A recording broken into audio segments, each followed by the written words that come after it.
আসসালামু আলাইকুম গাইস, শুভ সকাল সবাইকে, গুড মর্নিং। আর কি অবস্থা সবাই? আমি আলহামদুলিল্লাহ ভালো আছি। সো আজকে আমি যে হোটেলে উঠছি সেটা হচ্ছে কি কেয়ার সেন্টার।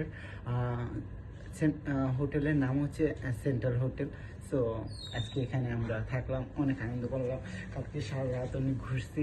সো অনেক ভালো লাগতেছে গাইস। তো আপনাদের সাথে আমি আমার হোটেলটা শেয়ার করব এখনই।